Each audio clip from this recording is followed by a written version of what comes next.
Sur les frameworks de machine learning, ça va être extrêmement important de les utiliser. Pourquoi? Parce qu'en fait, c'est la base de tous les process machine learning qu'on a aujourd'hui. Donc si demain vous allez sur Internet et que vous allez faire une recherche Google, le moteur de recommandation derrière, ça va être avec ces frameworks de machine learning. Si vous prenez une photo et que cette photo, on corrige un peu le blur qu'il y a dessus, bah, c'est un framework de machine learning derrière. Donc en fait, c'est vraiment la base de toute initiative machine learning, c'est ces frameworks-là. Et c'est d'autant plus essentiel parce que bah, on s'appuie, on capitalise sur de l'expérience qu'ont des grandes entreprises comme Google, comme Facebook, comme Apple, sur leur manière de traiter la donnée, leur manière d'interagir avec ces systèmes de machine learning, et on s'approprie ça pour être beaucoup plus efficace dans nos traitements. Si on devait tout refaire depuis le début, ça prendrait beaucoup trop de temps. C'est pour ça qu'aujourd'hui on s'appuie sur ces technologies-là.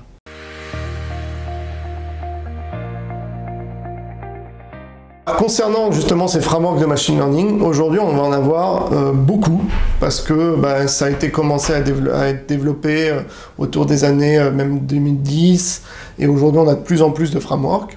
Il y en a certains qui se détachent, des historiques comme du scikit-learn, qui vont vous permettre de traiter très rapidement des petits jeux de données en dessous des centaines de gigas, qui vont vous permettre de faire des frameworks de machine learning assez simples. Et après, on va attaquer plutôt sur des frameworks qui vont être plus aujourd'hui utilisés, surtout avec l'avènement du deep learning. Donc on a deux grands frameworks qui se détachent. L'un qui est développé à la base par Google, qui est TensorFlow, et l'autre qui est développé à la base par Facebook, qui est PyTorch. Ces deux frameworks, on se rend compte qu'aujourd'hui, dans les projets, dans les initiatives data science, représentent quand même une très grande majorité des produits qu'on utilise.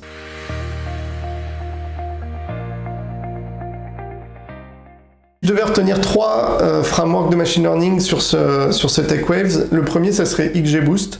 XGBoost, pourquoi? Parce que c'est un framework qui est historique, qu'on utilise beaucoup, qui est très peu sensible à l'overfitting, parce que derrière, ça va être du random forest, donc facile d'utilisation.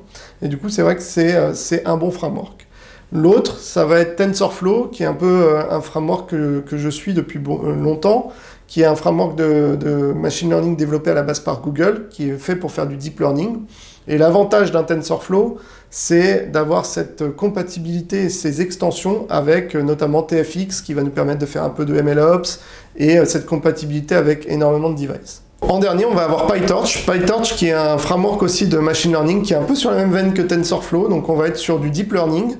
Il est développé par Facebook, et PyTorch avait l'avantage d'être beaucoup plus simple d'utilisation qu'à TensorFlow, donc c'est pour ça qu'il est pas mal aussi utilisé par la communauté et par les développeurs.